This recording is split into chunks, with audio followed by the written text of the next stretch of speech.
কেমন আছেন? কেমন আছেন? ভালো আছেন নি? জি আলহামদুলিল্লাহ ভালো আছি। ভালো আছেন? আপনার নাম কি? মোহাম্মদ খুরশিদ আলম। কয়টা আনছেন গরু এই বাজারে? গরু আনছি এই বাজারে 6টা। 6টা আনছেন রামপুর বাজারে? জি রামপুর। আচ্ছা, আপনার এই দুইটা গরু, এই দর্শক আপনারা দেখেন, এই যে দুইটা গরু অনেক সুন্দর লাল রঙের। এই দুইটা গরুর দাম কত ভাই? এই দুটো গরুর দাম চাই 4.5 লাখ। 4.5 লাখ? জি। এই দুইটা গরু কত হইলে বিক্রি করবেন, কি আসে বিষয় ওইভাবে কথা বলেন। দাম বাদ দিতে নেওয়া দাম বইলা দেই। নেওয়া দাম বলেন, যাতে মূল না দেওয়া লাগে। জান তাহলে নিতে পারেন 400 দিন। 400 টাকা? জি। দর্শক আপনারা এই মুহূর্তে খেয়াল করবেন, এই যে দুইটা গরু রামপুর বাজারে আমরা উপস্থিত হয়েছিলাম এই গরু বাজারে। এখানে দুইটা গরু আমাদের পছন্দ হয়েছে, ওনারা দাম বলছে ফিক্সড 4 লাখ টাকা। এই যে রামপুর বাজার অনেক গরু উঠছে, আপনারা আসতে পারেন, অসুবিধা নাই। আমাদের আর কি নিউজের সম্পাদক গরু কিনতে আসছে, আপনারা অবশ্যই এই যে ভাই সম্পাদক সাহেব আর কি আমরা সব লজ্জা পান না, অবশ্যই আপনারা খুব খেয়াল করবেন। এই যে বাজারে অনেক গরু উঠছে, বেচা কিনা কেমন হয়? মোটামুটি বেচা কিনা আছে বাজারে? রিজনেবল প্রাইস, এখানে আপনারা আসতে পারেন রামপুর বাজারে। গরু অনেক, প্রচুর গরু, প্রচুর ক্রেতা। পাশাপাশি এই যে ছাগল বাজারও আছে। বাজারের ভিতরে হয়তো গেলে আপনাদেরকে দেখানো যাইতো যে কি পরিমাণ গরু আছে। তো আমরা বাইরে থেকে একটু ভিডিও করার চেষ্টা করেছি, ইনশাআল্লাহ। দেখেন অনেক গরু উঠছে, এই যে ইন্ডিয়ান গরু আছে, দেশীয় গরু আছে, অনেক গোল্ডার উঠছে মোটামুটি রামপুর বাজারে। আপনাদেরকে একটু দেখানোর চেষ্টা করছি। এই যে দেখেন, আসলে অনেক পরিশ্রম করে একজন গরু যারা ব্যবসা করে বা গৃহস্থ যারা পালে, তাদের অনেক কষ্ট হয় গরু পালতে এবং বিক্রি করা পর্যন্ত।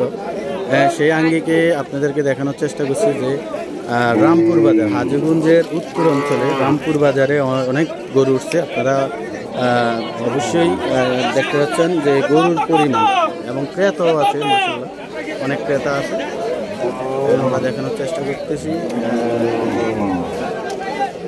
আমরা একজনকে সাক্ষাৎকার নেওয়ার চেষ্টা করবো ইনশাল্লাহ। অনেক গরু উঠছে হাজীগঞ্জের উত্তর অঞ্চলে রামপুর বাজার, আরও অনেক ভিতরে গরু আছে। এই যে দেখেন,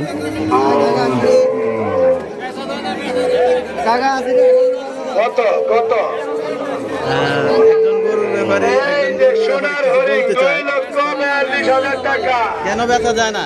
গরুর দাম কম, এই জন্য বেচা যায় না। গরুর দাম কম হইলে তো অ্যাভেলেবেল বিক্রি হবে, বেশি হইলে না আপনার বিক্রি হয় না। আপনি কয়টা আনছেন? দুইটা আনছে। উনি আসছে 1 ঘন্টা হয়নি, কিন্তু বিরক্ত বোধ করতেছে, যা বুঝলাম।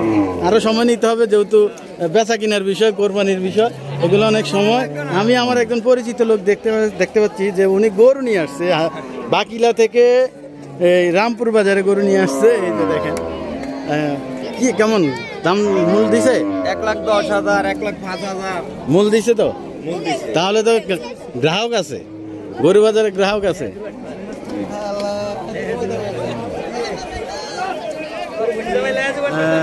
আস্তে আস্তে বাজার আরো জমবে, কারণ এখন দুপুর, মানুষ খাওয়া দাওয়া করে বাজার অনেক গরু উঠছে। ক্রেতার সংখ্যা অনেক দেখা যায়। আপনারা অবশ্যই যারা আমার এই ভিডিওটা দেখছেন তারা কমেন্টস করে জানাবেন। কোরবানির বাজার হিসাবে আজকে মঙ্গলবার রামপুর বাজার আমরা অবস্থিত এই মুহূর্তে। তো আরও বাজার আছে হাজীগঞ্জের বিভিন্ন জায়গায়।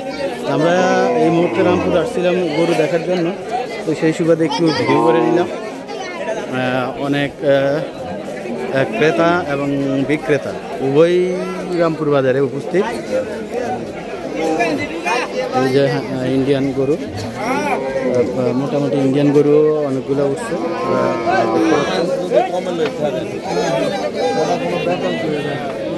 যাই হোক, আমরা কয়েকজন ক্রেতা সাক্ষাৎকারও আপনাদেরকে দেখালাম।